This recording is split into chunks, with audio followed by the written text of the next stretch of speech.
that live stream going, our non-participatory live stream. Let's make sure that that is going and working.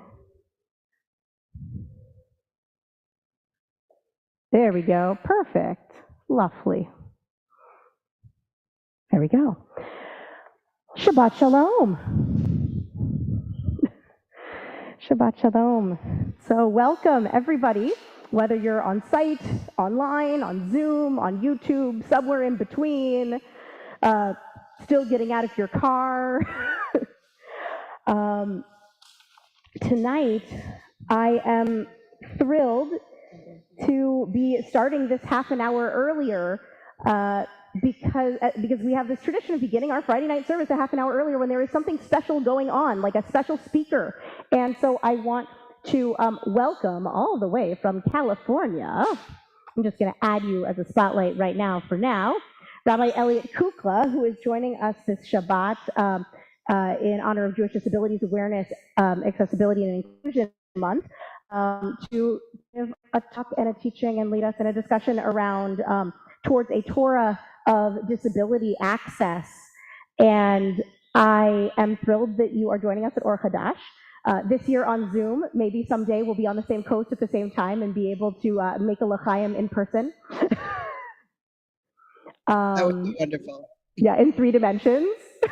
I feel like I have been following your work and your Torah for a bunch of years now, and I'm thrilled to get to welcome you here to Or Hadash in 2 dimensions, and soon, someday, we will be at a conference together or get to learn together in 3. So we're going to begin on page 3 with the lighting of our Shabbat candles, and I want to welcome Wendy Elliott-Vandivier, and who's chair of our Inclusion Committee, along with all other members of the Inclusion Committee, to light our Shabbat candles. Lucy can come. Lucy, are you an official committee member?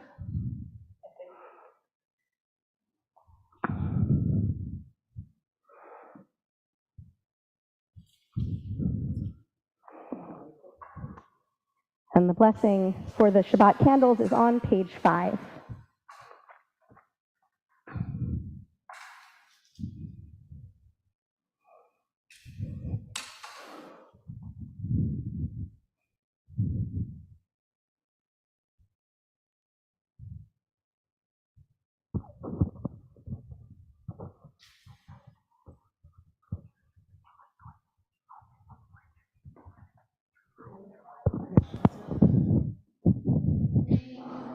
Olam asher kitzanim b'mitzvotav v'tzivanu lehadlik ner shel Shabbat. And our supplements are on their way in, but will you also read for us a prayer for the inclusion of people with disabilities, Wendy, as a kavanah and intention to hang over our service this evening? Oh, we'll need the microphone. A quick note about access, actually. A few things to know. One, I want to welcome both Laura and Marilyn, who are here interpreting our service in ASL tonight, American Sign Language. I also want to mention in terms of access that if you are someone who is most comfortable expressing themselves in the chat, that the chat is open both on Zoom and YouTube. If you are someone who's most comfortable expressing themselves vocally, please use the unmute button to do that. If you are in the sanctuary, our unmute button, so that we can hear one another on Zoom and in the room, is the traveling microphone. If we do not speak into that microphone, they cannot hear us on Zoom. So a few quick notes on access. Also, closed captioning will be enabled during Rabbi Kukla's talk, but during the portions where we're going back and forth between Hebrew and English, those who utilize closed captioning regularly will know that sometimes it is more of a hindrance than a help, because the Hebrew support is not yet there. So I want to turn this over to Wendy, our chair of inclusion, to set a kavanah for tonight. Okay. I'd like to read a prayer for inclusion of people with disabilities, and this prayer is written by Rabbi Michelle Greenfield.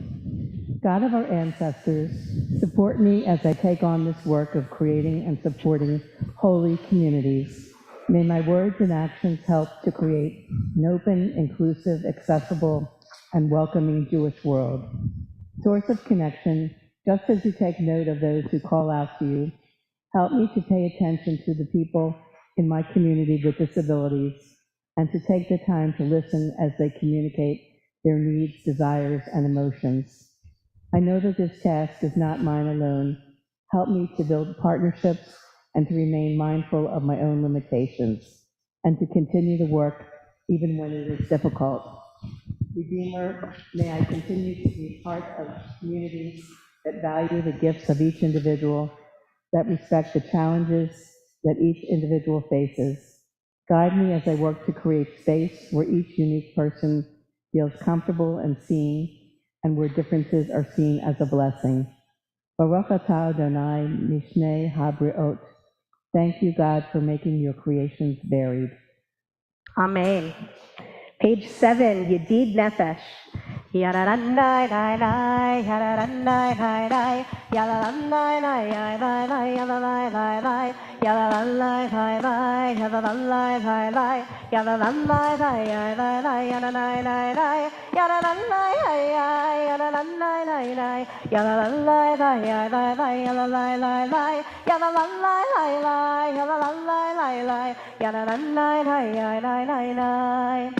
Yedid nefesh av haraman mishok avdecha el retzonecha yarutz avdecha kemo hayal yishtachaveh el mul hadarecha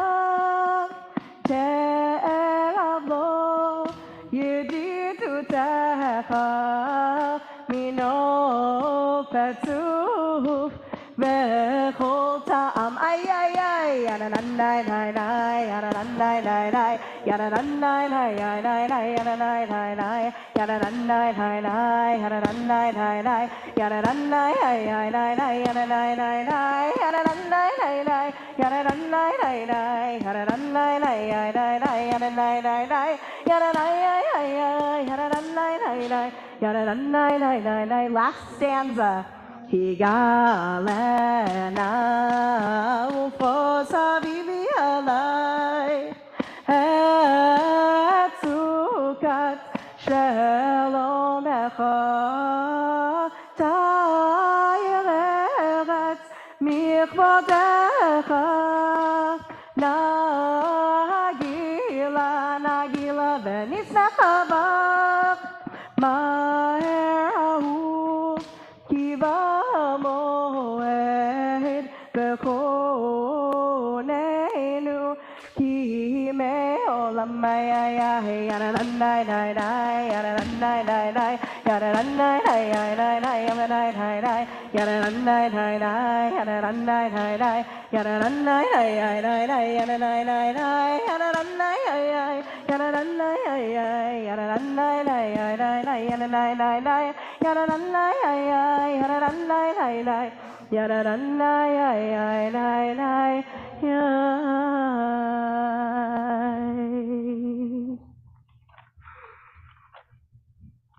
Shiru Ladonai, Shir Hadash, sing unto God a new song. Page 33, Psalm 98. Usually we think about this line, Shiru Ladonai, Shir Hadash, as sing unto Adonai a new song, as something talking about the ways in which we sing through nature or through musical instruments. I want to offer tonight as a kavanah, as an intention on this Shabbat marking JDAIM, this month of February, where we center the Torah, the experience, the voices of folks throughout our communities with disabilities, and center our conversations on inclusion, so that we may carry on this conversation throughout the year, right? Just as, Black History Month is not the time when during the year we speak about Black folks in school, right? It is the month where we center Black voices so that we carry on these conversations throughout the year, right? Women's History Month, Asian Pacific Islander History Month, all of those, right? It's not the Affinity Month. It is the time when we center those voices to remind us to continue having these conversations throughout the year, right? So that we do not slip into patterns of privilege, of centering narratives spoken in voices that only, voices of folks who look and feel and think and are in whatever image we see ourselves in.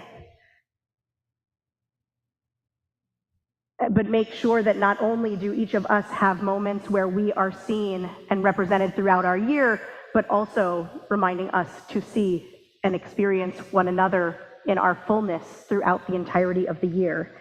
And so I want to offer this kavanah that new song is a song that when we hear voices, especially of folks who are folks in our neurodivergent community, whether folks with ADHD or autism or folks who have bipolar disorder, or folks who have OCD, or folks, however, borderline personality disorder, all of the various ways in which we are a neurodiverse community, that each and every one of us brings a new song. There is not a song with differentiations from the norm, standard deviations. There are harmonies and resonances and dissonances in a vast choir of voices, all weaving together to create beautiful song. And so Shiru Ladonai Shir Hadash, Ki Niflaot Asa, because indeed those are miracles. Niflaot Asa, those miracles you make. Shiru Ladonai Shir Hadash, Ki Niflaot Asa, Hoshia lo yemino, uzero hakodsho, yanai nai nai nai nai nai nai, yanai nai nai nai nai, yanai nai nai nai nai nai, yanai nai nai nai nai nai, yanai nai nai nai nai, yanai yanai nai nai nai. Yanai yanai yanai yanai yanai. Last lines. Lifnei Adonai kiva kiva lishbot haaretz yishbot tevel betzedek ve'amim be'nesharim. Yanai yanai yanai yanai yanai. Yanai yanai yanai yanai yanai yanai yanai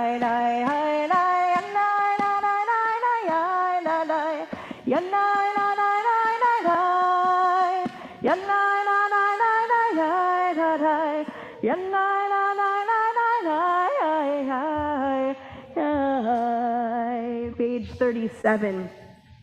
Page Psalm 29. We rise in spirit or in body for this psalm of grandness, of greatness, where we acknowledge the divine in all of God's fullness and ourselves perhaps as varied reflections of that divinity. Mizmor leDavid, Havu l'Adonai b'nei Elim, Havu l'Adonai, Kavod v'hozai, Havu l'Adonai kevod shemo, Ishtachavu l'Adonai b'hadrat kodesh, Kol Adonai l'hamayim el hakavod hirim, Adonai al mayim rabim, Kol Adonai b'koach, Kol Adonai behadav, Kol Adonai shomer arazim, וישבר אדוני את ארזי הלבנון, וירקידם כמו הגל לבנון וסיריון, כמו בן רעים, כל אדוני חוצה להבות אש, כל אדוני יחיל מדבר, יחיל אדוני בהר קדש, כל אדוני יכול לעלות, ויחסו יערות ובהיכלו כולו אומר כבוד. אדוני למה בו ישב אדוני מלך העולם, אדוני עוש לעמו ייתן, אדוני יברך את עמו בשלום.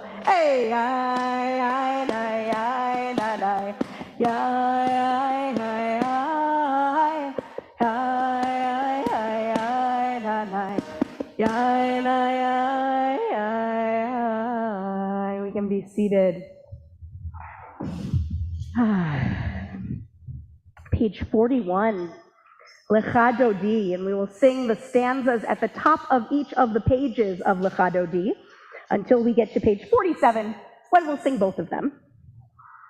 Lecha Dodi, it's a piyut, a medieval poem written by Rabbi Shlomo Alkabates, greeting God on the eve of Shabbat, greeting the Shekhinah, the divine presence, as it intersects with humanity, as Shabbat descends upon the earth in this 25 hours of rest, greeting Shabbat like a beloved friend. This isn't an individual action, though, it's a communal activity. When we greet Shabbat, sure, we can greet Shabbat on our own in our houses with candles, but sometimes there's something more beautiful about joining in community, whether from our homes, whether from on site together, tapping into community in all the different ways that we do. When we greet Shabbat like a beloved friend, we not only do Kabbalat Shabbat, greet the Sabbath day, but we also do a sacred act of Kabbalat Panim, greeting each other's faces. I want everyone to take a second, and whether it's on a chat, whether it is to the person next to you, whether it's the person next to you in your house, whether it's the person next to you on a screen, whether it's the person next to you in the sanctuary, take a second and greet someone face to face. Make some person-to-person contact, and if possible, introduce yourself to someone that you've never met before. If you are on YouTube, take a second to introduce yourself in the chat. Share your name, where you're joining us from, because we cannot see your faces. And so I'm going to put us on gallery view for a moment and not speak, so there's nothing to interpret, so that we can also see all of one another's faces as we greet one another this evening. Shabbat Shalom. Hiya. I know everybody. This is so good.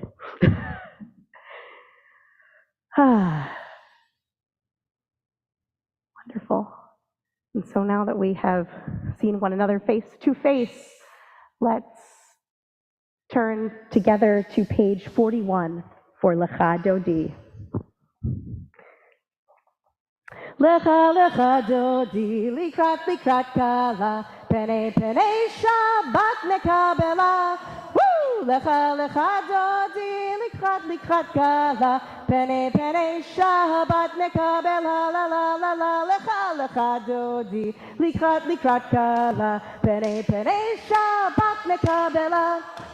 Lecha Lecha Dodi, likrat likrat kala, pene pene Shabbat mekabela. Shamor v'zachor b'dibur echad, Hishmianu el hameyuchad, Adonai echad u'shemo echad, l'shem u'tiferet v'li techila la la la la. Lecha Lecha Dodi, likrat likrat kala, pene pene Shabbat mekabela.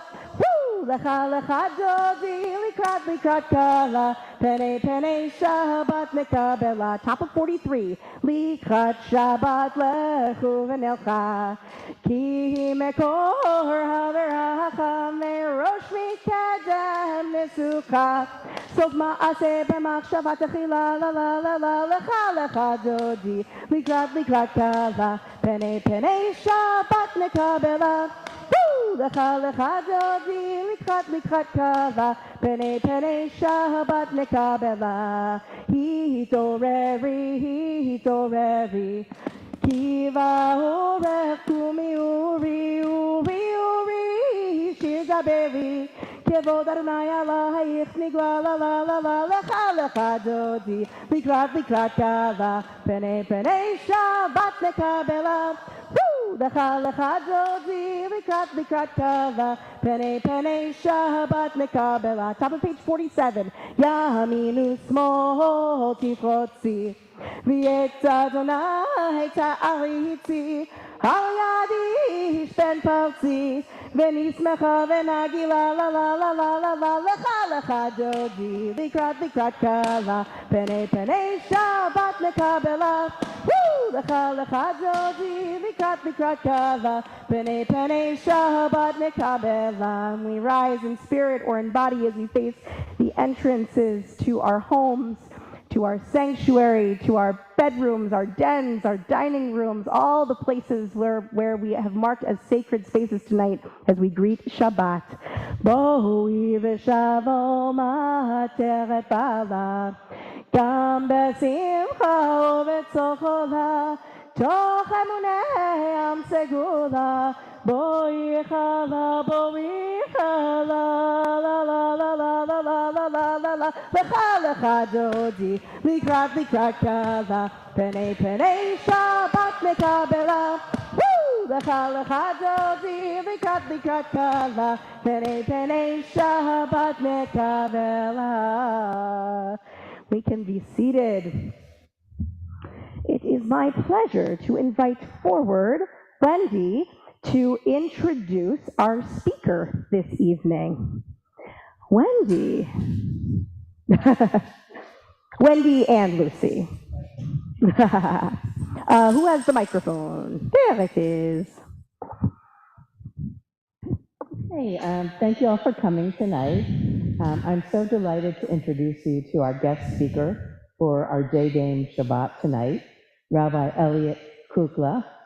Elliott Kukla is an author, rabbi, and activist. He's currently on the faculty at Svara, a traditionally radical yeshiva, where he is also the founder and director of the Communal Loss Adaptation Project. From 2008 to 2021, he was a rabbi at the Bay Area Jewish Healing Center, where he offered spiritual care to those who were grieving, ill, or dying. Elliott's essays on disability have been featured in numerous articles in the New York Times opinion pages. So let's all give a warm welcome to Rabbi Elliott Kukla.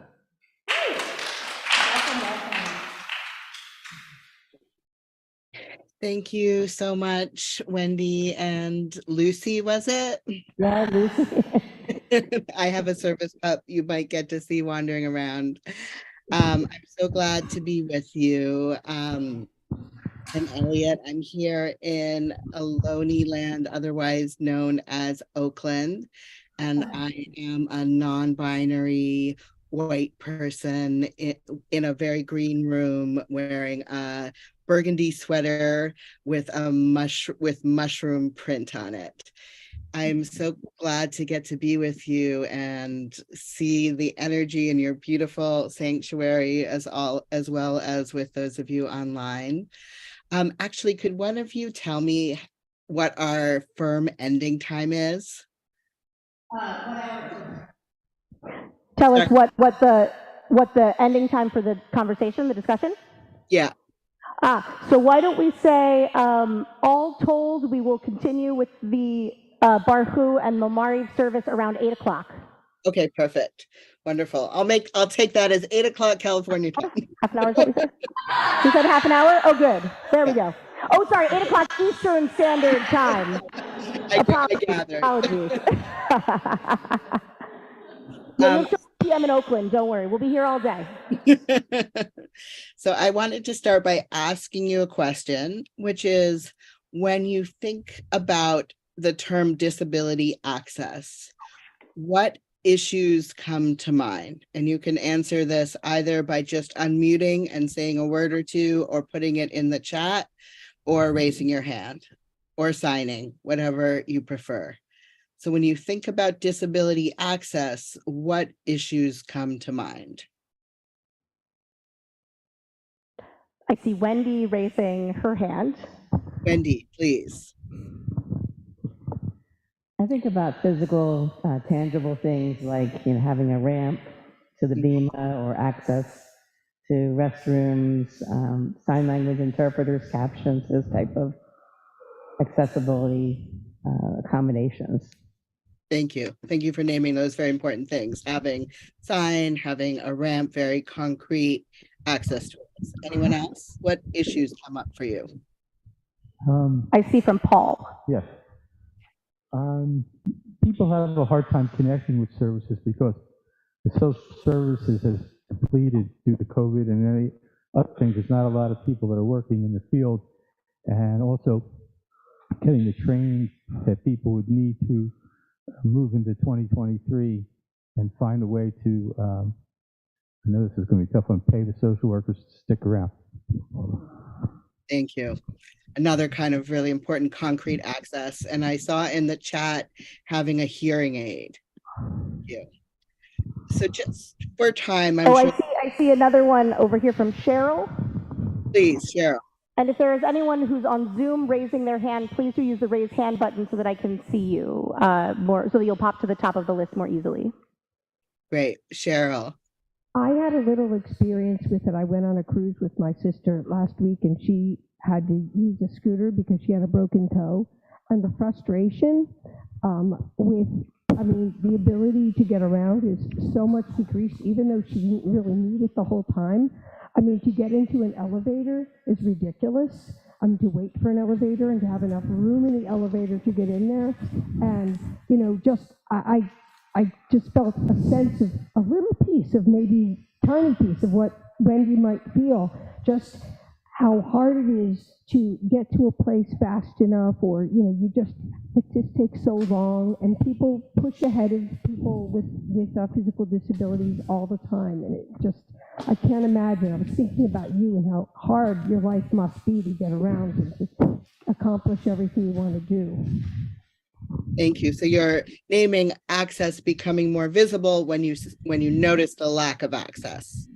You notice the curb with the edge, or the elevator that doesn't stay open long enough. That makes concrete access much more visible when it's not there. And I think that point is really important, that we tend to notice the access that's needed when it's not there more than when it's there.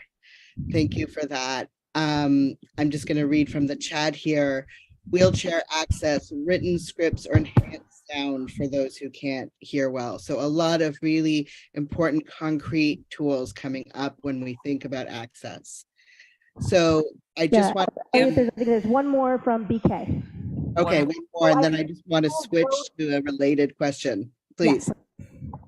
Oh, I'm sorry then. We have a time limit. I was just gonna, not just what the visible, I also think about invisible. I have a friend this week struggling at work a lot with the lack of space and accommodation, for what her emotional needs were, and how that, whether it is giving the grace to figure out what someone's physical needs are, that's part of it, but then there's also having space and grace to just mirror what to be able to accommodate other people's needs. Thank you so much for naming non-physical disabilities access needs, and I saw someone in the chat also naming the access needs related to sensory needs, needing low sensory spaces or different sensory spaces. I think that's so important to name, because that's often when we start getting into competing access needs. when someone needs a low sensory space and someone who's sitting next to them doesn't hear well, so they need things to be loud or things like that get really complicated. So just for time, when we start naming all of these different access needs, just in a word or two, what emotions start coming up for you? When I ask you about access, or when you start thinking about the topic of access, whether you're disabled or not disabled, what emotions or feelings come up for you connected to the topic of access?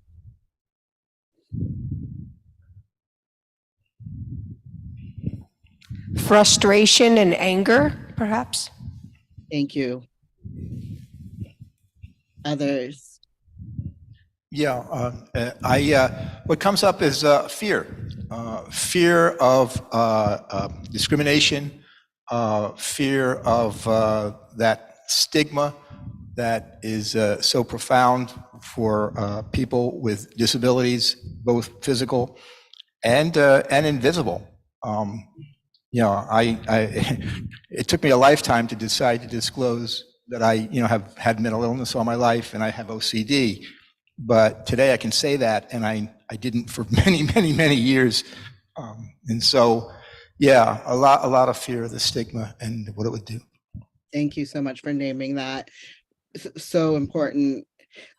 I see in the chat, worry in advance of an event that will not have the necessary accommodations, and the mental toll of carrying that. Anyone else have another emotion or two they want to name that hasn't been named yet? I think frustration for how long it takes just to get basic access, basic physical needs met. 32 years past the ADA, and we're still, waiting to have basic access, especially in religious institutions that always hid behind the fact that they were exempt from the ADA. The ADA, just to make sure we're all on the same page, is the American with Disabilities Act. Sorry. Yeah, thank you for that. And I saw someone name Delight in the chat when I see advertisements for events that do specify their access. But a lot of frustration is named. Frustration, fear, worry. So thank you for naming all of that. I've had this conversation with a few different groups this week, and those set of emotions were named across the board by very different groups, different percentages of people who are politicized or actively identify as disabled or not, but pretty much everyone names the same emotions: frustration, worry, fear, maybe a spark of delight there, but pretty much frustration is the overwhelming feeling with these other sort of hints of fear and other challenging emotions. And I will say that I share those emotions. Those are the sort of first emotions that come up for me when I start thinking about access, both as a rabbi, thinking about access when I'm leading a space, and as a disabled person when I'm thinking about entering a space. And those things are obviously have overlap between them. And yet, at the same time, I've had so many experiences of both receiving and offering access that were extremely joyful and meaningful. So I know that access can be a spiritual practice and it can be justice work. And at the same time, so often our overarching experience of access is frustration and disappointment and worry and pain and anxiety. So that's sort of the why behind what I wanted to talk about today is, why does access continue to feel so frustrating? As was named, we're 32 years past the ADA and still access feels so frustrating and exhausting, and particularly in religious environments, which lag behind. when there is so much spiritual richness that we could draw on, that so much spiritual richness in terms of history of thinking about care that we could draw on to think about access. So what I wanted to talk about today is how can we kind of develop a spirituality of access? So in thinking about that, there's sort of two wells that I want to draw from. And one of them is the wellspring of disability justice thinking. And the other one is the well of Torah. So to start with, and I'm gonna just talk for the next 20, 15, hopefully 15 minutes or so, and then, or less, and then open up for questions, but not do questions along the way, because I think I'll never get through this otherwise. So feel free to keep your questions in your mind or even put them in the chat, and I'll try to get to the chat at the end, but I'm gonna try to not pause because I just know we won't get through. So to start with disability justice, that's one of those terms that's used a lot, but isn't defined that often. So disability justice is a movement that began in the early 2000s. A group of people, I'll put their names in the chat as well as say it out loud. Here we go. So Patty Byrne, Leroy Moore, Sebastian Margaret, Stacy Park Milburn, Eli Clare, and Mia Mingus met around the corner from my house, and not quite around the corner, but very close, in Berkeley. And they had a series of conversations about the need for a disability justice movement that frames disability as a justice issue entwined with all of the other justice issues in the world. Since much earlier, there was a disability rights movement, which, as has been named, helped pass the ADA and other legislative changes that was very focused and is very focused on getting disabled people out of institutions, which is incredibly important, and getting us access to things like education and jobs and other mainstream supports.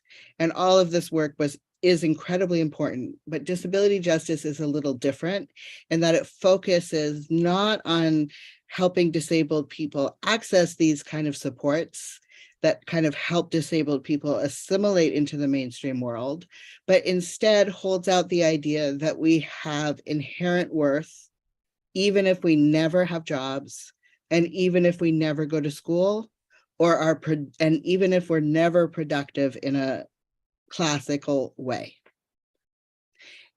And it also holds out the idea that disability is what is natural part of the world, is never going to go away, and that ableism is one of the key forces that is entwined with all of the other oppressions that makes the world an unjust place. And if you're dealing with any oppression, you need to think about ableism. So I'm going to give you an example for this. So if you think about homophobia, and if you think about the history of homophobia, throughout history, lesbian and gay and trans people have been thought of as mentally ill. And that's been one of the reasons that we have been treated badly as queer people.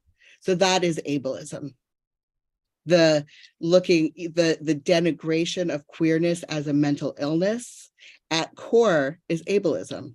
Saying that something that is mentally ill is bad is an ableist move.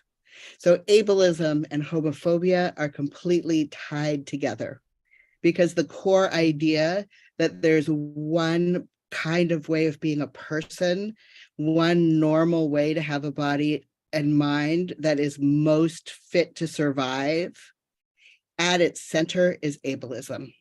And that gets mixed up with all of the other oppressions that impact our lives. And that insight is really disability justice.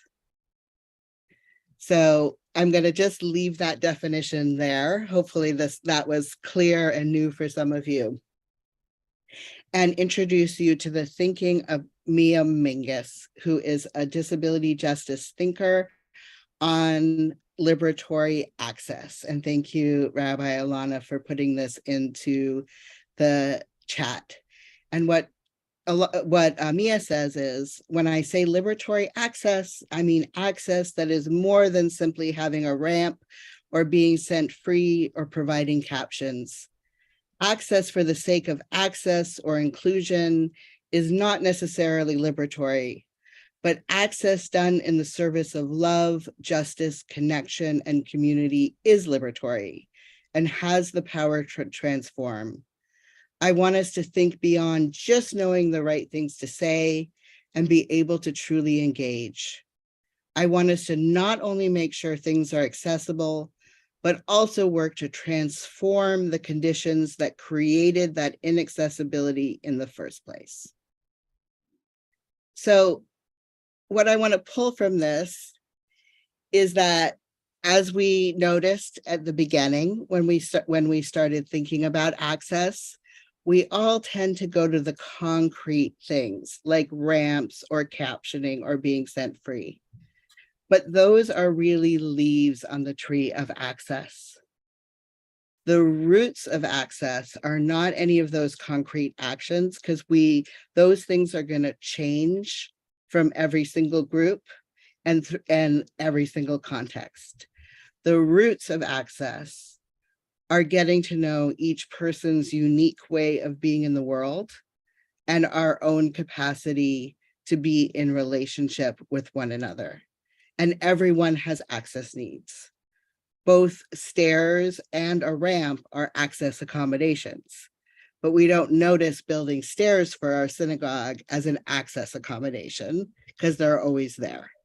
But stairs are access accommodations as much as a ramp is, to get to the point at the beginning that we notice access when it's missing. And the roots of access is taking the time to really notice who's in the room, what do they need, what am I able to offer, how can I be in relationship? So another way of framing this is access is love. And this is a framing that Mia Mingus, along with some other DJ thinkers, have offered. And one of the things I really love about this idea that access is love is that when we name access as love, we don't get tired when we don't get it right, because love is clearly a limitless, infinite practice of human connection.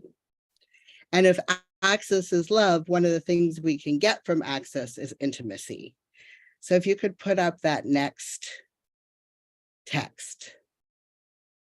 Access intimacy is that elusive, hard to describe feeling when someone else gets your access needs, the kind of eerie comfort that you have with someone, disabled or not,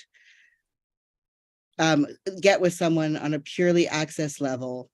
Sometimes it can happen with complete strangers, disabled or not, or sometimes it can be built over years.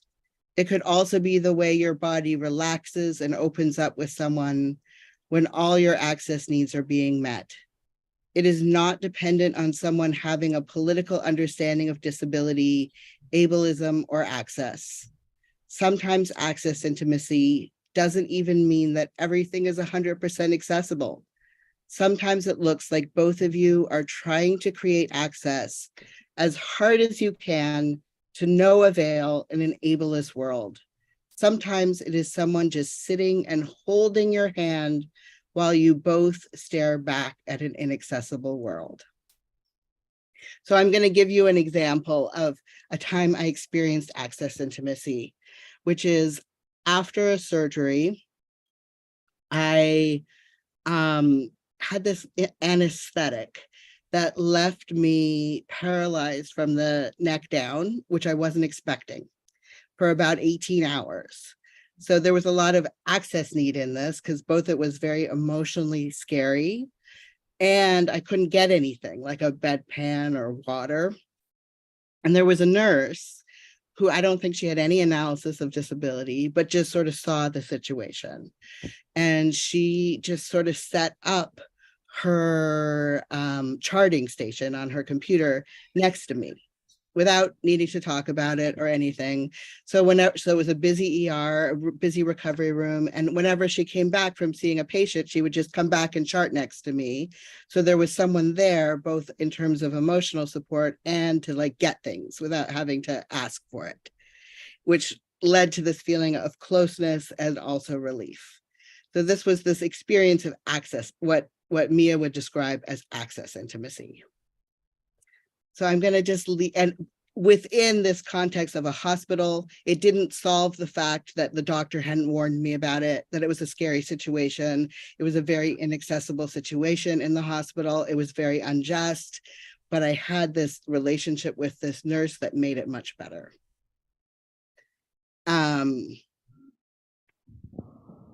So I want to, with the time I have left, I'm going to go quickly to the Talmud and do that as quickly as I can because I want to leave time for questions. So could you put the Talmud up on the screen? I can. And while I'm doing that, I just want to say that I did not mention, but I also shared the document itself in the chat.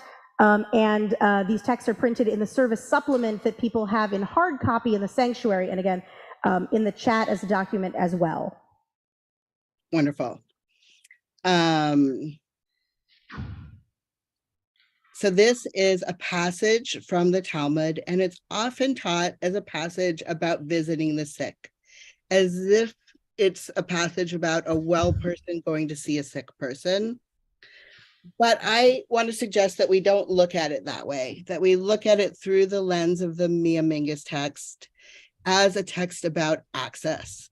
Because if we look closely at this text, every person in the text who is a visitor of the sick also takes a turn being sick. So really, this is not a text about one person who's well and one person who's sick. It's about living with ongoing illness and disability and how our sages negotiated that. So Rabbi Chaya ben Abba fell ill, and Rabbi Yochanan went in to visit him. He said to him, "Are your sufferings welcome to you?" He replied, "Neither they nor their reward." He said to him, "Give me your hand." He gave him his hand, and he raised him. So this question, are your sufferings welcome to you? It's this very weird question. And the way that I understand this question is this kind of ancient ableism that I still hear in the 21st century. Are you inviting your illness in some way? Are you, as a chronically ill person, I hear all the time, are you learning from it? Is this in some way, are you in some way to blame for your own illness? Have you tried positive thinking? That's how I hear this sentence, that in some way your illness is within a reward punishment framework. And I particularly hear it because he says, no, even if there's a reward, no. And the response to it is, no, I'm not learning from my illness. It's not worth it for the reward. But what is offered is a hand and this very interesting idea, no, but I will hold your hand and raise you. Which, what does it mean to raise you? The Hebrew here that's translated as he raised him is kum, which is most known from the Shehehianu. It literally means, there's the Hebrew translation down here, yeah. It literally means to keep alive or sustain. So somehow being present with him and holding his hand sustains him. So I kind of want to offer that this text is an ancient example of access intimacy. That the rabbis can't fix a world where you're asked, is your illness a reward and a punishment? That's the world that they lived in. But they hold each other's hand and in some way help each other to survive, which is pretty much exactly what Mia survives. And there's more to this text that I could go into, but we really don't have time. But just that I want to offer is something really sweet for us to hold on to.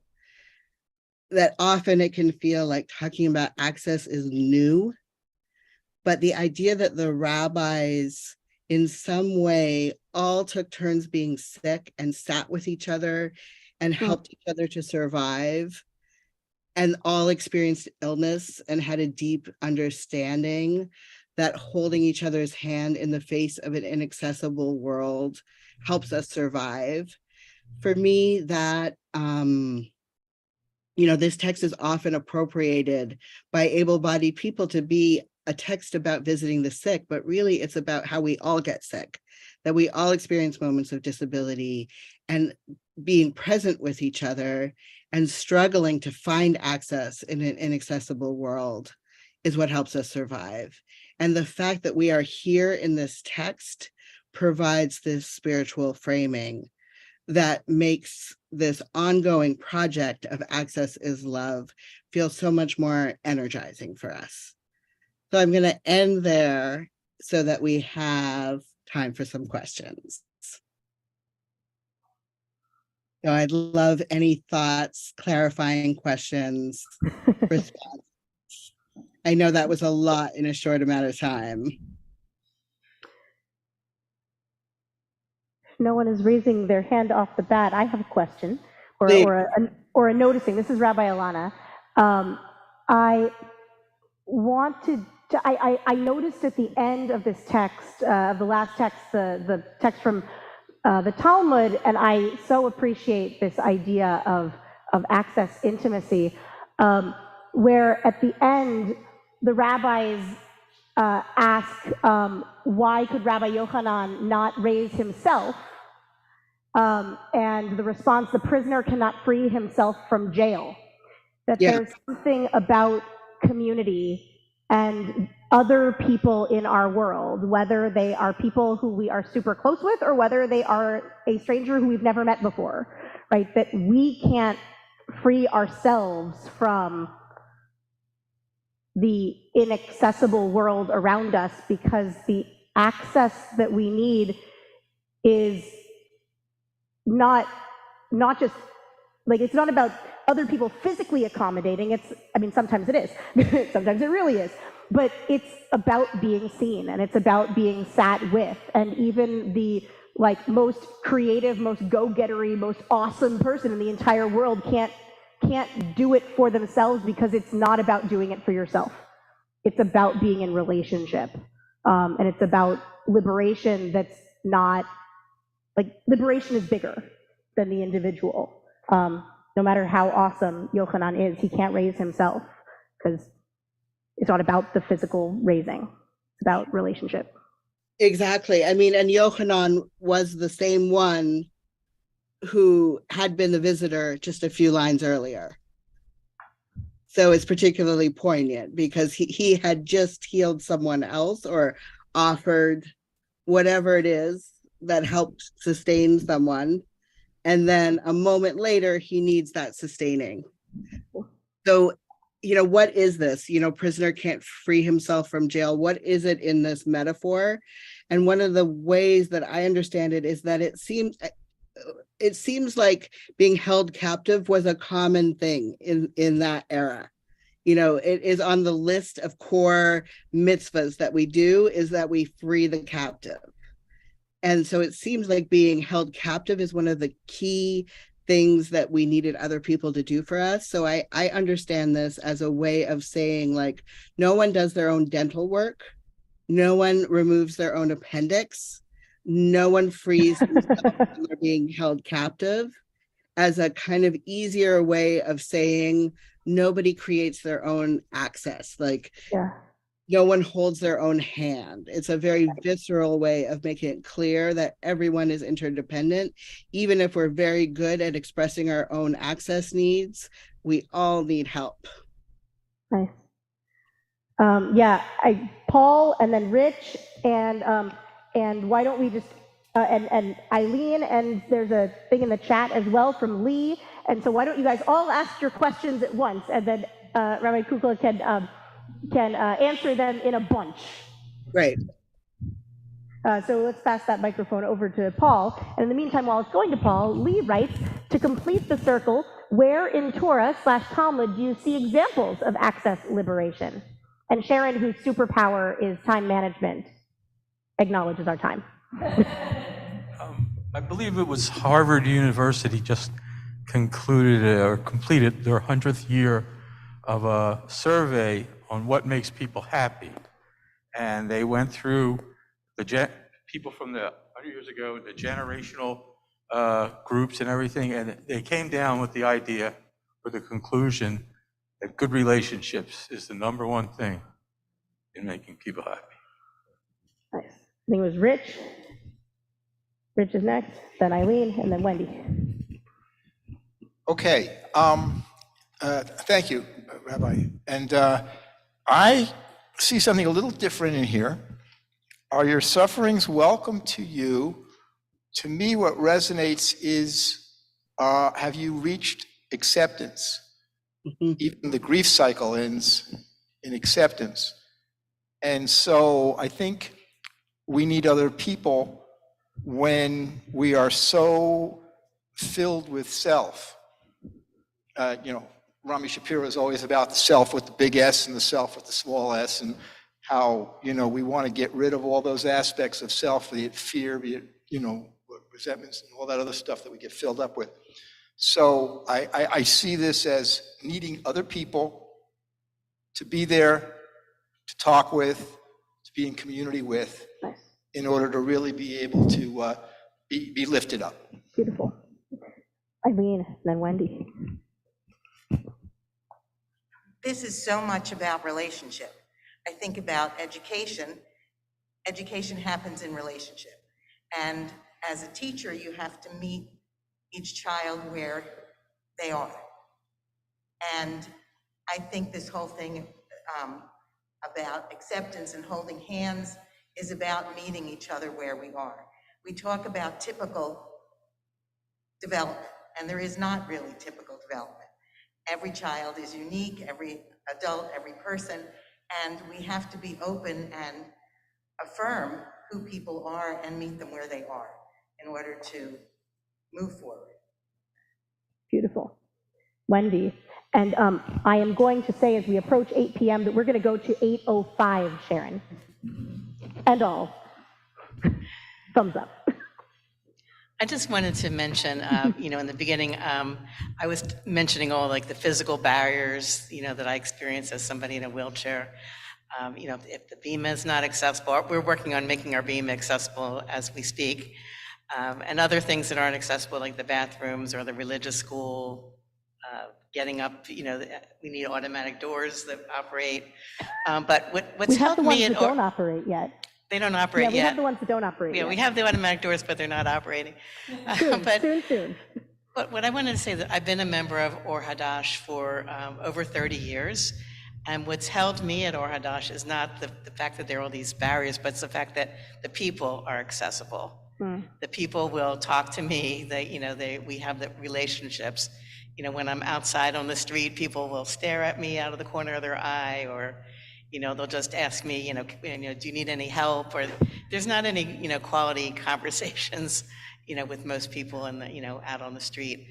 But when you come into Or Hadash, people will, talk to you. So that's what's kept me here for so many years. Beautiful. I think that is the core, right, of everything is relationship. I think that's what it is pointing to, that the roots of access, if we think about the roots rather than the leaves, is relationship. And that's really what this text to me gets at, is that the roots are of access, and a spirituality of access begins and ends, and in the middle really is about relationship, and that the leaves can keep changing and we can keep adjusting and thinking for every moment, but that the leaves that need to be, the roots that need to be nourished constantly is relationship and love, really, this core, which love can sound, light, but really love is not light, right? Love is this deep core root that takes a lot of work to water. So I feel like all of your comments really reflected that. In terms of that question in the chat of, an example from Torah of liberatory access, I actually think there's a lot of examples. The one that really comes to mind for me is that Moses is chosen as the spokesperson for the people, not despite the fact that he has a speech impediment of some sort, but because that the fact that Moses has a speech impediment is a large part of what makes him a good speaker for the people, I would say, and is given an access assistant, an access tool or aid in his brother Aaron to help speak for him, and working with an access assistant makes him a better leader. In terms of that relationship piece is how I read the Torah on this. The fact that he needs to work with others to communicate his message increases the message as opposed to making it more difficult. Really gets at that liberatory access message that Mia is talking about. Do we have time to end with a prayer? We do have time to end with a prayer. Great, perfect. So I'd love to But if you read the prayer, I'm not going to screen share it because I already closed that computer. Not to worry. I'll put it in the chat. This is a blessing for healing ableism that is based on the work of a lot of other disability justice thinkers that gets at some of these pieces of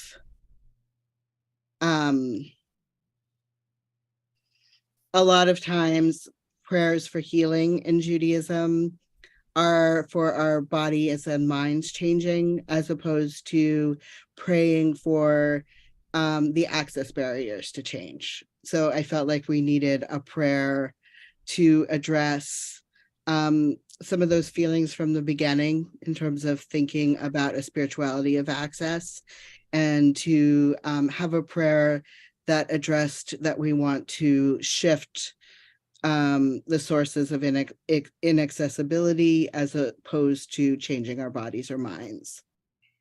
So I will offer this for us as we come to a close of our time together. A blessing for healing ableism by me, inspired by the words of Patty Byrne, Aurora Levins Morales, and Leah Lakshmi Pipenza Samarasina. May the one who blessed our disabled ancestors, Harriet Tubman, Mel Baggs, Carrie Ann Lucas, Ingwang Ward, Kitate Davidson, Laura Hershey, Stacy Park Milburn, and so many more, heal this world that regards sick and disabled people as disposable. Our ancestors in the Torah guide us, not despite their disabilities, but in part because of their differences. Moses had a speech disability and was appointed by God as the spokesperson for the enslaved people. His sister Miriam fell ill, and the whole camp of 600,000 people waited for her during her quarantine. King Saul suffered from deep despair, and David would soothe his soul with sweet music. Let us dream together of a time when all our access needs are met with unconditional love, a future when each of our body minds will be celebrated and caring for each other will be sanctified. We will leave no one behind as we roll, limp, stim, sign, and create the living future that we all deserve. May it be so. Thank you. Yasher thank you so much. And may we carry this deep, deep Torah with us, not just through the rest of our service this evening, but through the rest of this year. And may it continue to feed us and nurture us. And may we continue to nurture its roots and all of our roots. Continue in our service as we turn together to page 57, Rising in Spirit or in Body for the Baruch Hu. Actually, let me do one more thing first. That one. As we bless the source of life, so we are blessed. As we bless the source of life, so we are blessed. And the blessing gives us strength and makes our vision clear.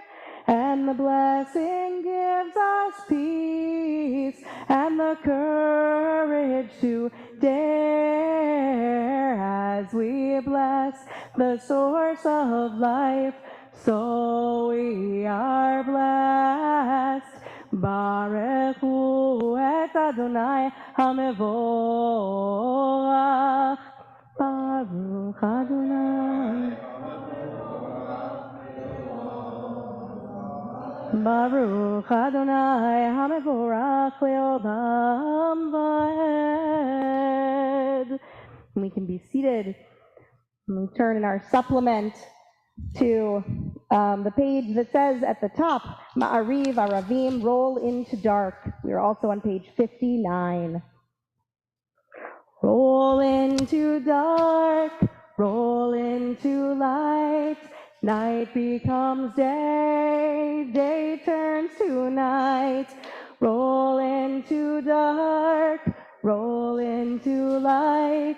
Night becomes day, day turns to night.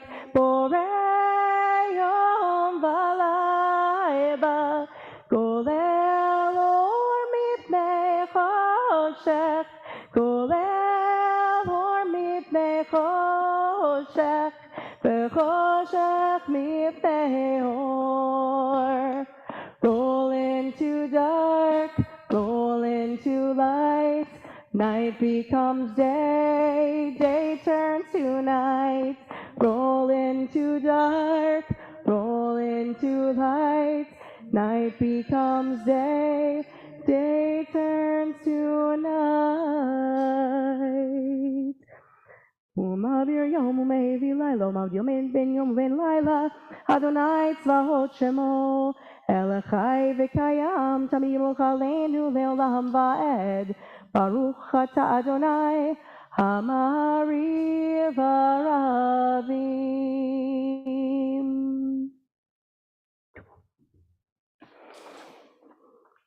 Page 63. Ahavat olam, Beit Yisrael, Amecha ahavta, Amcha ahavta, Torah u'mitzvot, Chukim u'mishpatim, Otanu limadeta, Otanu limadeta, Alekein Adonai Eloheinu b'shokvenu, U'kumenu nasiach b'chukecha, V'nismach b'divrei Toratecha, U'b'mitzvotecha le'olam va'ed. Ki hem chayenu, ve'orech yameinu, U'vahem nehegei yomam v'layla, nehegei yomam v'layla, ve'ahavatecha lo tasur, mimenu le'olamim. Baruch ata Adonai, Ohev amo Yisrael, Ohev amo Yisrael. Page 65, the Shema. Shema Yisrael, Adonai Eloheinu, Adonai Echad.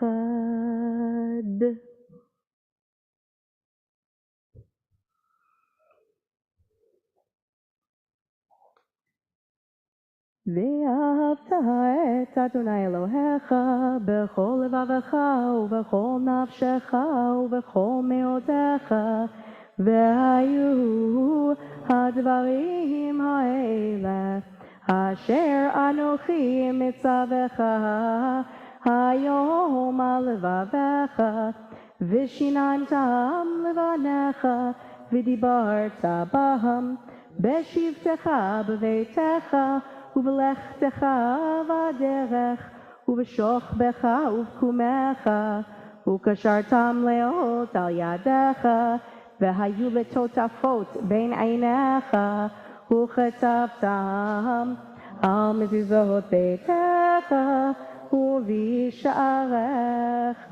We continue silently with one of the two biblical selections that follows, and also with the reading read by Rich Davis, We Are Not the Fringes. And do you have the unmute button? Who does? There it is. We are not the fringes of our garment, but the entire garment. We are not in need of shelter. We are shelter. And our abilities are not our shame or our unraveling. Rather, by weaving into our own existence, we weave self and community. Baruch atah Adonai Eloheinu melech haolam asher kitshanu b'mitzvotav v'tzivanu lihitatef b'tzitzit, holding difference, embracing life. We cannot nor shall we ever be contained all the weaving days of our lives. And we center those tzitzit, those corners of our garment, together as we chant aloud the final paragraph of the Shema on page 73. Vayomer Adonai el Moshe lemor, daber el bnei Yisrael v'amarta alehem, asu lahem tzitzit al kanfei bigdehem lidorotam, v'natenu al tzitzit hakanaf pitchil techelet, v'haya lachem litzitzit, uritem oto, וזכרתם את כל מצוות אדוני ועשיתם אותם, ולא תטורו אחרי לבבכם ואחרי עיניכם אשר אתם זונים אחריהם, למען תזכרו ועשיתם את כל מצוותיי והייתם קדושים לאלוהיכם. אני אדוני אלוהיכם אשר הוצאתי אתכם מארץ מצרים להיות לכם לאלוהים. אני אדוני אלוהיכם אמת. Page 77, at the very bottom of the page to page 79, our song of liberation, our song at the sea, Mi Chamocha. And again, as we cannot hold our own hand, we cannot raise ourselves up alone. Mi Chamocha, a song of community liberation, singing and dancing together, raising up our voices, raising up one another's voices. A song of liberation incomplete, a song of taking a moment to acknowledge the joy in a moment of liberation, although the wilderness continues to lie ahead. Mi chamocha. Umalchuto beratzon kiblu alehem Moshe uMiriam uvnei Yisrael lechanu shira b'simcha rabba ve'ameru kulam. Mi chamocha, mi chamocha, mi chamocha, mi chamocha, mi chamocha, mi chamocha ba'elim Adonai. Hey, mi kamocha, mi kamocha, mi kamocha, mi kamocha, mi kamocha, mi kamocha nedar b'kodesh nora tehilot oseh beleno nora tehilot oseh beleno מלכותך ראו בניך בוקי הים לפני משה זה אלי אנו ואמרו אדוני ימלוך לעולם ועד אדוני ימלוך לעולם ועד ונאמר תפארת אדוני את יעקב וגאלו מיד חזק ממנו ברוך אתה אדוני גאל ישראל. Page 81. השכיבנו אדוני אלוהינו לשלום עמידנו מלכנו לחיים ופרוס עלינו סוכת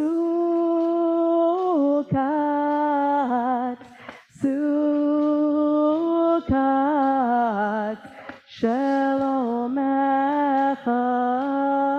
ופרוס עלינו סוכת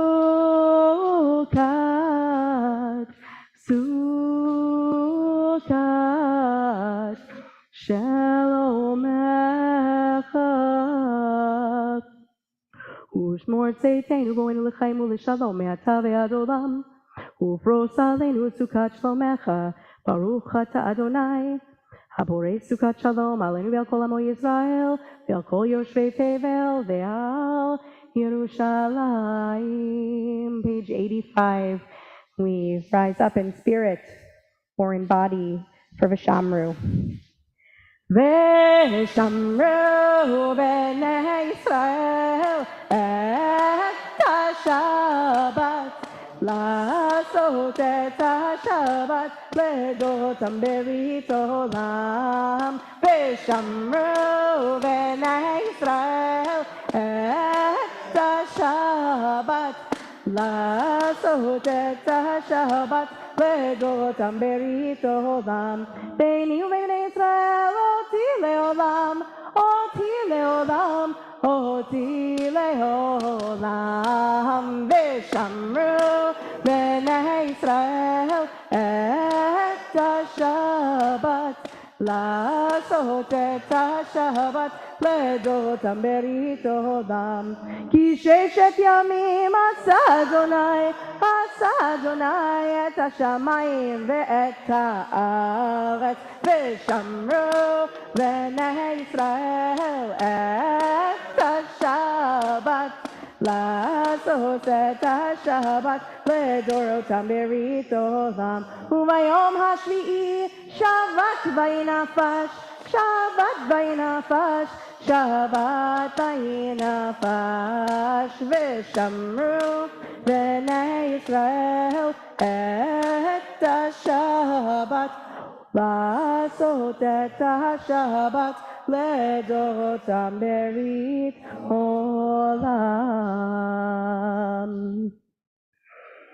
We can be seated as a prelude to the Amidah, which I just realized I forgot to spool up on the computer.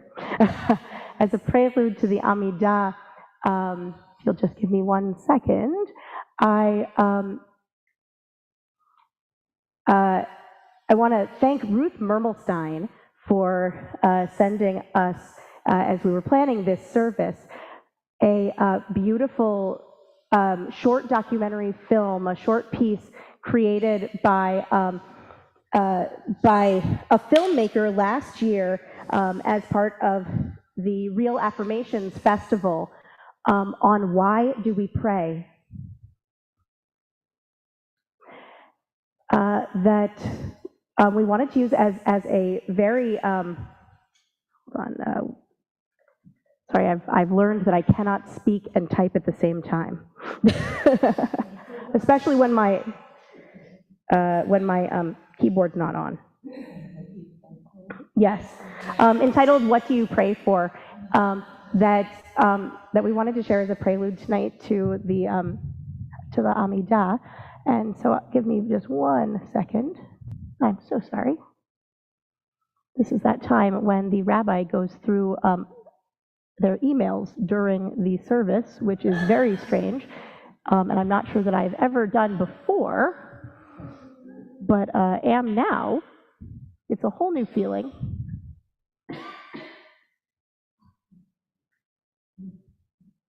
Yeah, I definitely used the wrong search string there.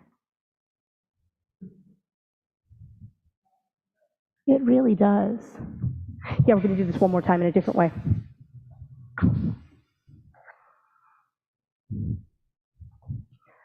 We're just going to go ahead and sing a second while I cue this up. Ufros aleinu sukat,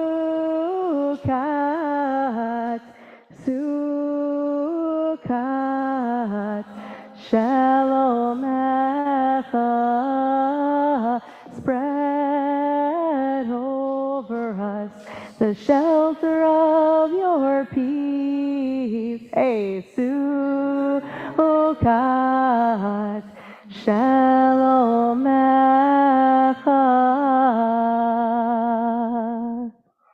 Exactly one time through.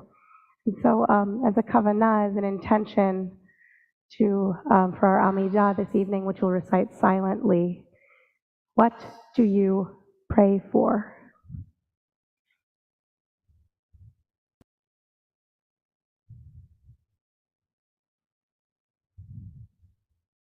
My name is Benjamin Rosloff, and I am a filmmaker, editor, and storyteller, and I am living with autism.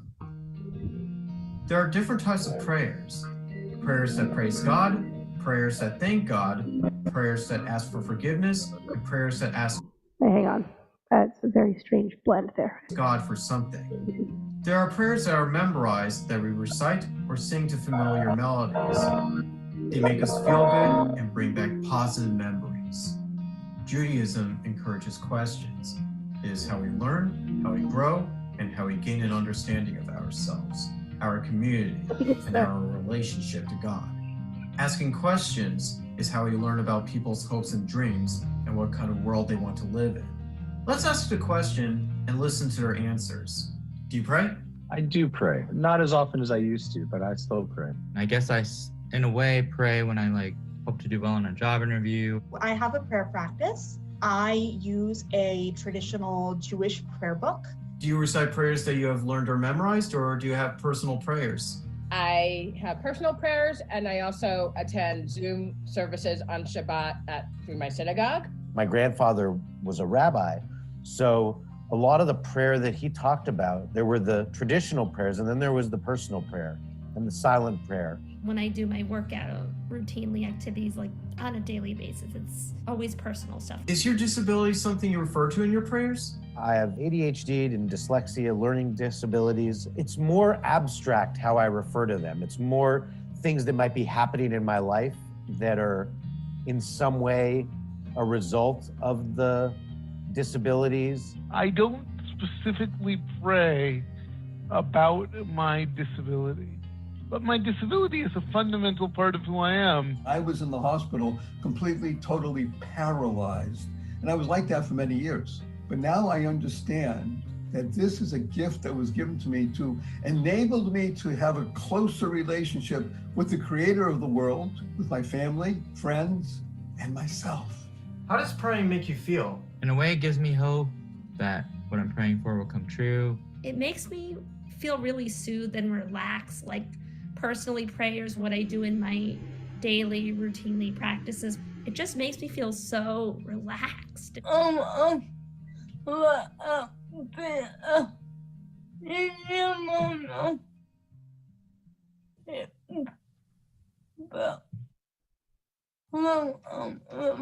What do you think the difference is between a wish and a prayer? A prayer encompasses this idea of intention and then action behind that, whereas a wish is just something I put out into the universe and hope that it sticks. A wish is a dream your heart makes.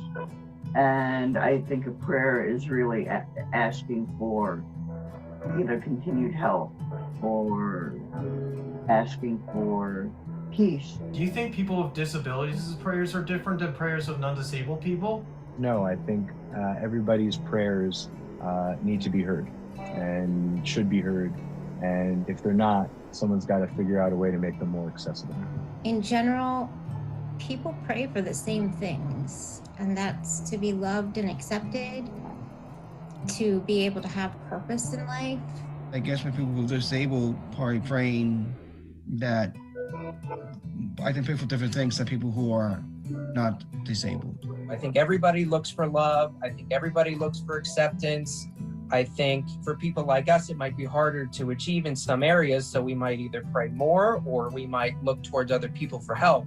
But I think the basic fundamental human rights and rights that we all want are generally the same thing, which is to be on an even playing field and enjoy the same things that other people can enjoy. I've been in both situations. I was 55 years old before I became completely paralyzed for a number of years. So I have the perspective of both, that there's really no difference between how one approaches the idea of prayer relating to the Creator, whether you are fully able or less so. What do you pray for? I pray for continued health, happiness, and the ability to have purpose, and the ability to fulfill the mitzvot. Well, I just pray for the food I have and God gives me, and I pray for a place to live, another day to live. I pray for my friends and family. I usually pray for my family's health or on high holidays, maybe a job interview sometimes, but I think mostly it's, for myself to do better. I want to continue to do well in my career, with broadcasting. I want to continue to make waves in that department. And I want to be able to, start seeing people again. I think what a lot of people, regardless of what religion you practice, have been praying that the pandemic ends. So I often pray that people come together to bring about a better world.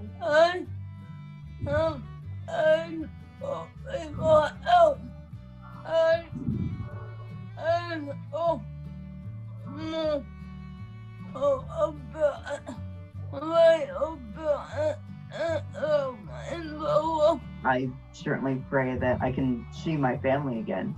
I pray for a greater understanding between people and less prejudice in the world. And just really, I pray for minds and hearts to be open to different people. And I think we are living in a time where that's harder and harder to do, but I think it's more important than ever. I'm praying for this pandemic to end, the sooner the better. I'm praying for us all to eventually get vaccinated with COVID-19. I pray for better days to come later on in 21. I pray for me to look in my heart, my soul, and find my way in this world and in this situation. I pray for the ability to be present in moments that matter. I think any moment of peace and wholeness that I can bring into my heart is a blessing. I pray for the revelation that all beings fulfill their potential and live in joy, happiness, peace, and love. In the end, I learned that people with disabilities really do not pray differently than people who are non-disabled. Nobody that I questioned prayed to be non-disabled. Instead, they prayed to have the strength, patience, and courage to deal with their challenges. They prayed to stay positive and for understanding from others. They prayed for the ability to overcome obstacles in their way so that they could lead full and successful lives. They prayed for peace, health, and happiness, for the pandemic to end, and to be reunited with their friends and family, co-workers, and community. I prayed for those same things too. I think we all do. What do you pray for?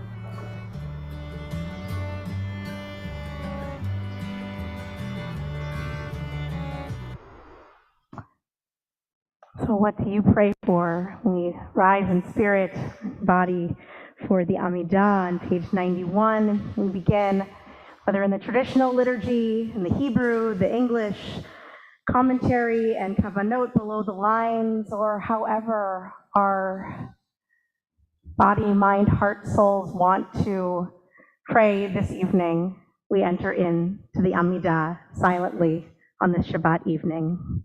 Tonai Sfatai Tiftach, Ufi Yagid Tehilatecha, open my lips, beloved one, and let my whole self declare your praise, however, wherever, from wherever it may come.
Ose shalom bimromav,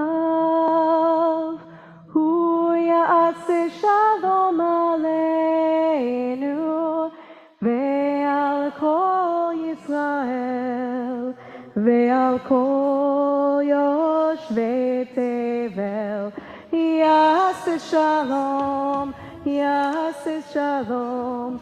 Shalom Aleinu ve'al kol Yisrael, Yaseh Shalom, Yaseh Shalom, Shalom Aleinu ve'al kol Yoshvei Tevel, Yaseh Shalom, Yaseh Shalom, Shalom Aleinu ve'al kol Yisrael, Yaseh Shalom, Yaseh Shalom. Shalom Aleinu ve'al kol Yisrael, Yaseh Shalom, Yaseh Shalom, Shalom Aleinu ve'al kol Yoshvei Tevel ve'imeru, Amen. Shabbat Shalom. I'm going to turn to our Mishaberach L'cholim, our prayer for healing and wholeness. The words can be found in our supplement tonight, or if you have a siddur that came from Or Hadash this evening, the inside back cover of your prayer book.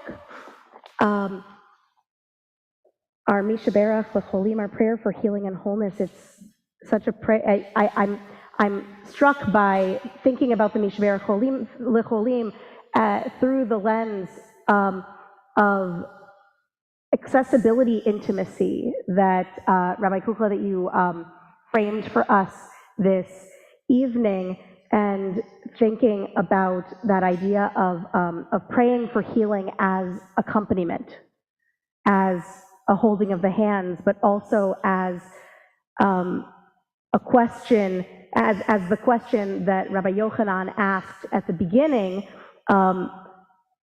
is your suffering dear to you? Is your illness dear to you? Before he did what otherwise could have been a presumptuous act of taking his hand and raising him up, right? That not making the assumption that he knew what his friend was going through or knew what the experience of the other was, but rather asking, do you want this prayer for healing? Do you consider yourself someone who needs to be healed right now? And holding up and centering on this JDAIM Shabbat, the notion that what someone might see as something to be healed, someone else might see as core to their identity. And the importance of that question, probably without the assumption that suffering is definitely taking place, but is your suffering dear to you? Right? Do you see this as something that you want to have healed? Because in that moment, Rabbi Chia says, yes, I do want this to be healed. No, it is not dear to me, nor its reward. But he could have just as easily said, yes, and I'm not suffering. But let's enter into a conversation about it. And as we move into our Mishaberach L'cholim, our prayer for healing and wholeness, let us also move into it through this lens of accompaniment. And as we pray for healing for ourselves, for others, those who are in need of healing of body, of mind, of spirit, that they get to lead and tell us they are in need of that healing. We get to lead and acknowledge that we are in need of healing, rather than that assumption being put on us from the outside.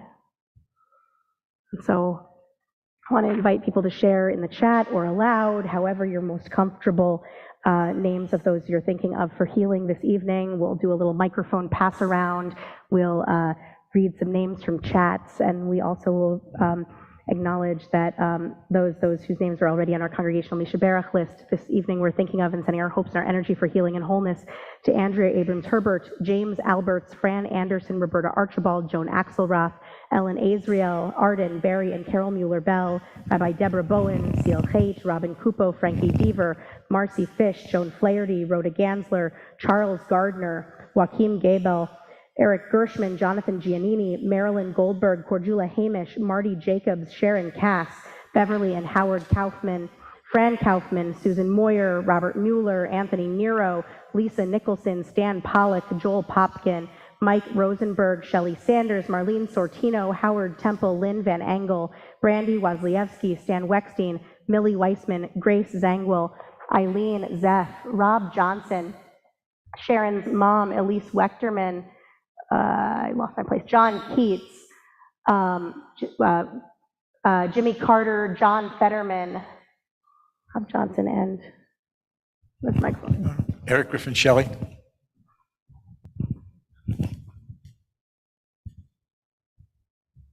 Margie Schultz, Jill Schwartz.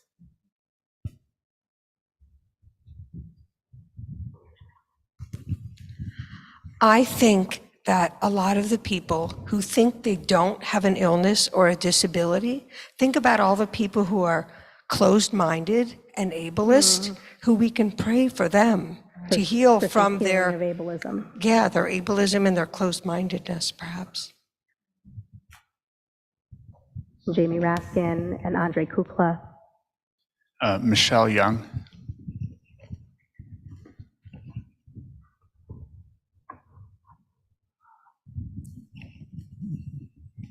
Yishaperach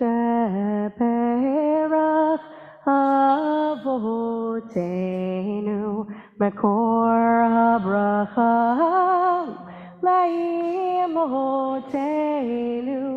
May the source of strength, who bless the ones before us, help us find the courage to make our lives a blessing, and let us say, Amen. Mishaberach imotenu mekor habracha le'avotenu. Bless those in need of healing with refuah shlema, the renewal of body, the renewal of spirit, and let us say, Amen. And Kiddush. We'll turn to page 119 as we raise up our glass for Kiddush. We have a tradition at Or Hadash of using this moment of Kiddush to also raise up moments of celebration in people's lives. So people are celebrating birthdays, anniversaries, new book publications, new babies in families. We've celebrated new cars. We've celebrated new wheelchairs. We've celebrated all kinds of exciting things. So who is celebrating something this week that you'd like to share? You can just shout it out in a chat out loud. Sharon had a fantastic 23rd birthday celebration this past Monday with her college friends and friends on campus for the first time. Nice. Even despite her birthday party being canceled because her mom has COVID. Who is also on the Misha Barach list, so I can just share that. Other people are celebrating things this week. Just unmute yourselves and shout them out. Celebrating that my son is back in the U.S. and he's online tonight. Woo! We are celebrating Lee being here for services. Hi, Lee. Anyone else celebrating?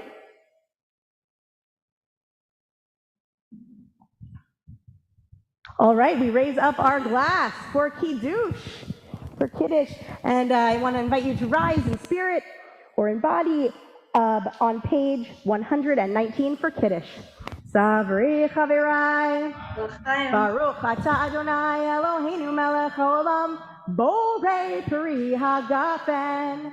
Baruch Atah Adonai Eloheinu melech haolam, Asher Kichanu b'mitzvotav v'ratzavanu, v'shabbat kodsho b'ahava u'vratzon yinchilanu, zikaron le'maaseh v'reishit, ki hu yom techila l'mikra'e kodesh, zecher letziat mitzrayim, ki elenu karata, ve'otanu kidashta la'avodatecha, v'shabbat בראשך, באהבה וברצון, הנחלתנו, ברוך אתה אדוני, מקדש השבת לחיים, לחיים.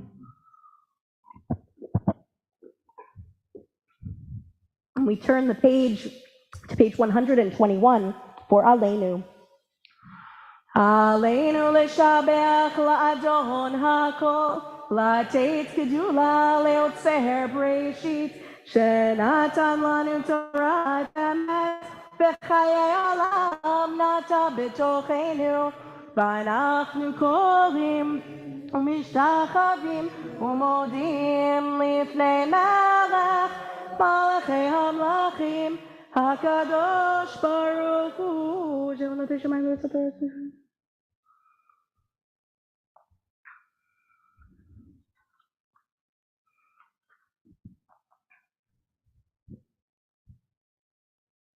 It is up to us to hallow creation, to respond to life with the fullness of our lives. It is up to us to meet the world, to embrace the whole, even as we wrestle with its parts. It is up to us to repair the world and to bind our lives to the truth. Therefore, we bend the knee and shake off the stiffness that keeps us from the subtle graces of life and the supple gestures of love. With reverence and thanksgiving, we accept our destiny and set for ourselves the task of redemption. ככתוב בתורתך, אדוני ימלוך לעולם ועד, ונאמר, והיה אדוני למלך על כל הארץ. ביום ההוא יהיה אדוני אחד, ושמו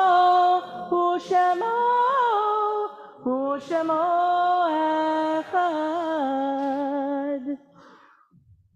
Can be seated. And as we turn to page 131 for Mourner's Kaddish, we also turn the page in our supplement to a new piece of liturgy that we are premiering tonight at our service, a Kaddish for people with disabilities, a prayer of remembrance by Wendy Elliott-Vandivier. Thank you. Okay, a Kaddish for people with disabilities, a prayer of remembrance. In God's name, we remember you, the first group to perish during the Holocaust. You were labeled life unworthy of life, mass sterilized and systematically murdered in medically administered mercy death in Adolf Hitler's secret Operation T4. 275,000 people with disabilities were killed. In God's name, we remember you. Americans with disabilities who were incarcerated and denied their constitutional rights. You were locked away in poorhouses or institutions, treated like charity cases, tragedies, and freaks, sterilized without your consent by practitioners of eugenics in the name of improving the human race, forced to undergo radical lobotomies to render your diverse minds harmless. In God's name, we remember you. The unnumbered, denied the chance to be born solely based on your disabilities.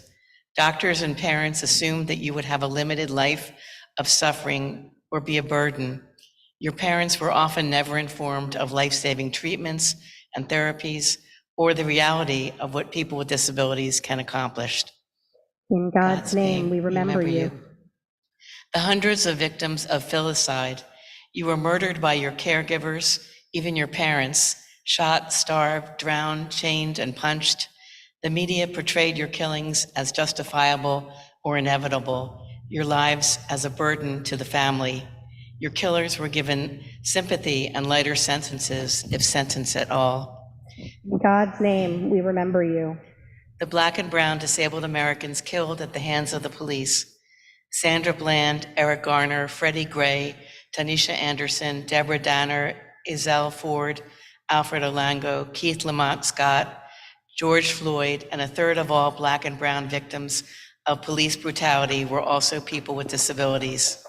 In God's name, we remember you. The millions of people with disabilities who died of COVID because of your medical conditions, group living settings, or systemic healthcare and social inequities. You perished in large numbers because of policies that ignored your community when distributing protective vaccines, medical equipment, and hospital care. In just a single year in the US, over 181,000 people with disabilities died of COVID in long-term healthcare facilities alone. We remember you. Your lives were worthy and had value. Blessed is God, ruler of the universe, who created people with disabilities in your image. Blessed is God, who cherishes disabled lives and desires that they flourish and thrive. May each human heart and every society respect the civil and human rights of people with disabilities. May the one who makes peace above break the deadly cycle of history repeating itself in our midst, in all of Israel, and in the whole world. And let us say, Amen. And to all of them we add those whose yortzites we mark this week at Or Hadash: Anna G. Love, grandmother of Scott Love; Edwin Willett, father of Gloria Ringel; Betty Schachner, mother of Sandy Malkin; Molly Franco, grandmother of Meryl Stern; Rose Siegel, mother of Bert Siegel; Stuart Handelsman, cousin of Eileen Cooper Smith and Paul Quate; Harvey Nova, father of Stephanie Fields; Sarah Hymans, grandmother of Stephanie Zangwill; Jesse Karp, father of Joel Karp; Lorna P. Heinstein, grandmother of Len Zangwill; Alfred Weissman, father of Stephen Weissman; David Raisman, husband of Lucy Raisman; Doris Vine, mother of Marlene Ross; and Barbara Gross, sister of Amy Gross. And we note that we're still in a period of Shloshim, the month following the passing of Melvin Medelitz, cousin of Laura Medelitz and Dave Levinson. If there are others for whom you're saying Kaddish, I want to invite you to share their names, either aloud or in the chat, in your hearts. Grandpa.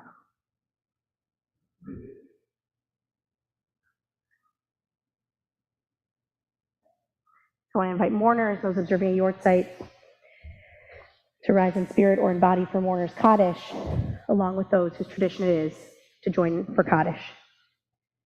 Yitgadal v'yitkadash shemei Rabbah, ve'alma divra chirutei v'yamlich malchutei, v'chayechon v'yomechon u'v'chayei zechol beit Yisrael, ba'agala u'vizman kariv v'imru, Amen. Yehei shmei Rabbah mevorach le'olam u'lamei almaya, yitbarach v'yitpa'ar v'yitkomam v'yitnaseh v'yitkadar v'yitalev v'yithalal shemei dekudesha brichu le'ela min kol birchata v'shirata tushbechata v'nechemata da'amiran le'alma v'imru, Amen. Yehei shlama Rabbah min shemaya v'chayim aleinu ve'al kol Yisrael v'imru, Amen. Osei shalom b'mromav, hu ya'aseh shalom, aleinu ve'al kol Yisrael, ve'al kol yoshvei tevel, ve'imru, Amen. Zichronam livracha, may their memories be a blessing and a revolution for all of us. Shabbat shalom. Before we close, a few messages and announcements.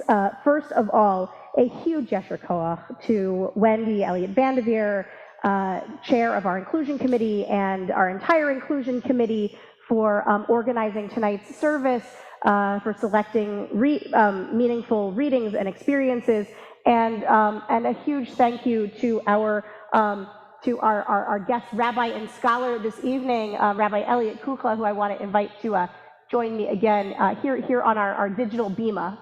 Hiya, for sharing your Torah with us tonight, and I hope that you'll stick around for some informal conversation and schmoozing a little bit afterwards.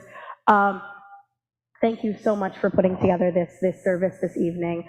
I also want to thank Wendy for sharing her brand new Kaddish with us this evening, and Yesher Koach on that beautiful new piece of liturgy. May this be the first of many, many, many communities in which that is recited. So a couple of messages and announcements. So this spring is a very active one at Or Hadash. Tomorrow, It's just a regular old Shabbat morning with Torah study at 9 a.m., services at 10:15 a.m. I'm just going to start saying 10:15, especially since we have to transition rooms. People More may like have, 10:20.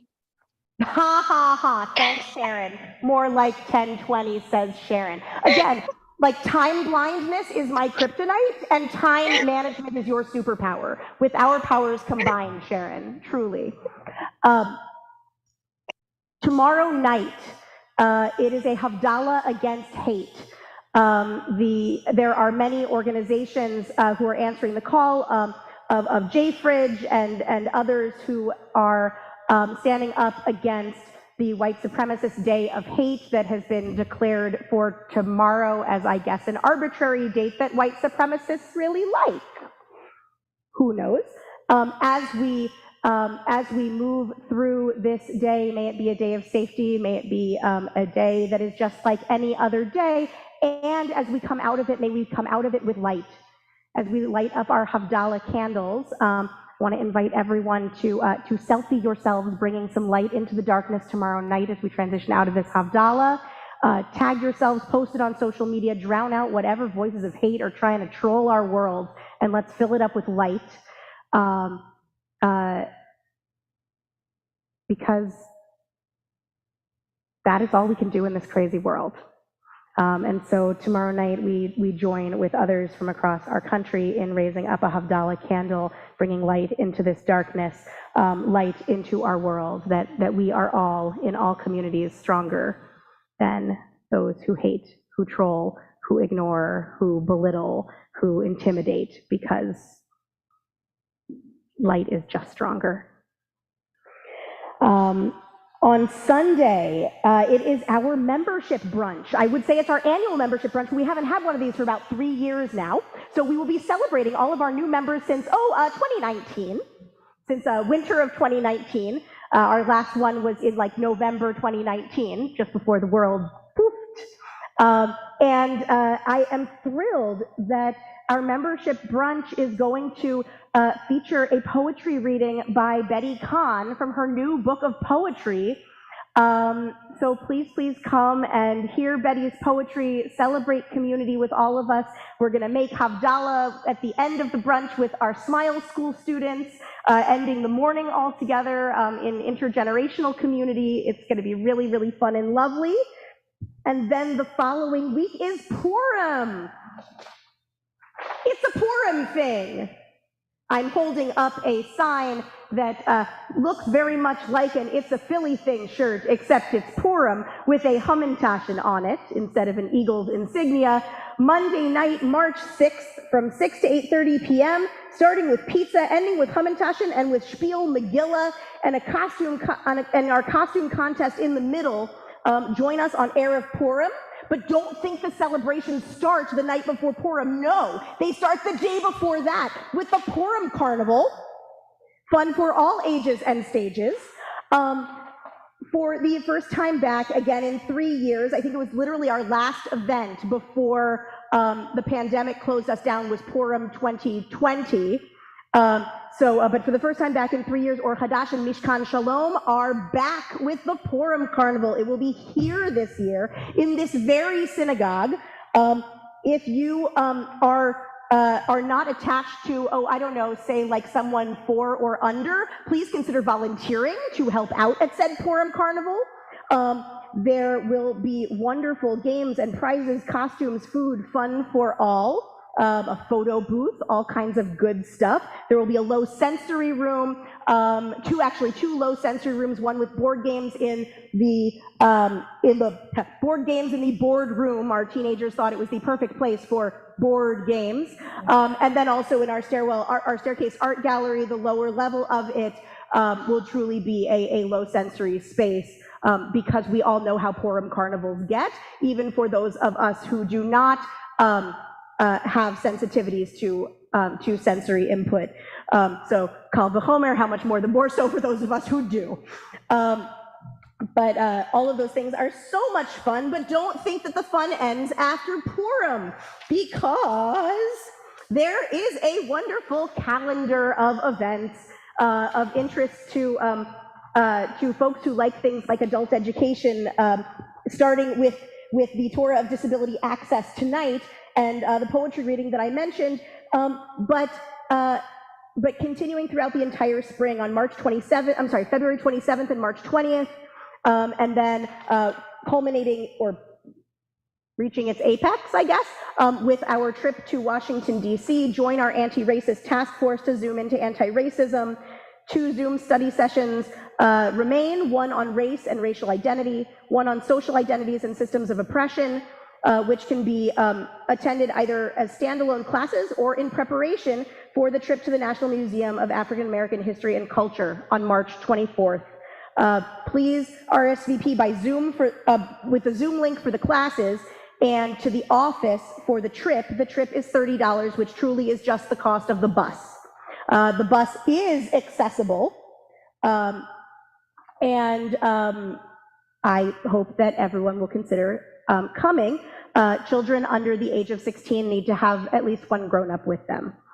On March 10th, Bob and Sandy Lieberman will be speaking at services on Friday night to give a talk sharing their experience on a dual narrative tour of Israel and the West Bank this past fall with Combatants for Peace. Please join us for that wonderful conversation and presentation. Our scholar in residence, please save the date, April 28th and 29th. We're going to be delving into environmental justice and climate activism with Rabbi Fred Sherlinder Dobb, chair of COJL, and we're thrilled that he's joining us as our scholar in residence. This spring, I will be teaching the proverbial adult education class. No, really, it's a 6-week journey through the book of Proverbs, ha ha ha ha ha, and then Pirkei Avot, the ethics of our ancestors. So a journey through wisdom literature on Wednesday afternoons at 2 p.m. Since our Wednesday afternoon class was so fun this fall, we're doing one this spring too. So join me to learn some wisdom literature on weekday afternoons. There are so many more wonderful things going on at Or Hadash, from Israeli dance to Mahjong to our 12-step Chavurah and our healing service and our now monthly Rising Song Singing Circle, which is on the first Wednesday of each month. Please see HaKesher, our newsletter, for all of those details, because I can't possibly list them all and you don't want me to. If you don't get HaKesher, I'll just pause to let Marilyn catch up. Yeah. If you don't get HaKesher, please be in touch with Nadine in the office at orhadash.com. So we're going to close tonight with our closing song on the last page of our supplement, Ani ve'ata nishane et ha'olam. You and I can change the world.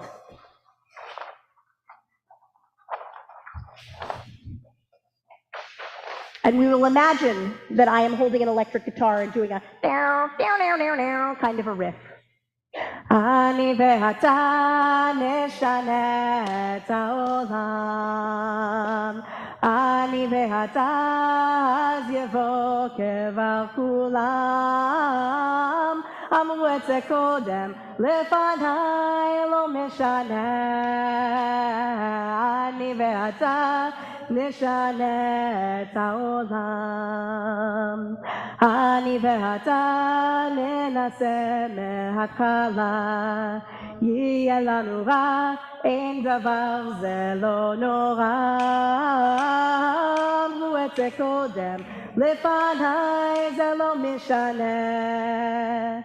Ani ve'ata nishane et ha'olam. Ani ve'ata nishane et ha'olam.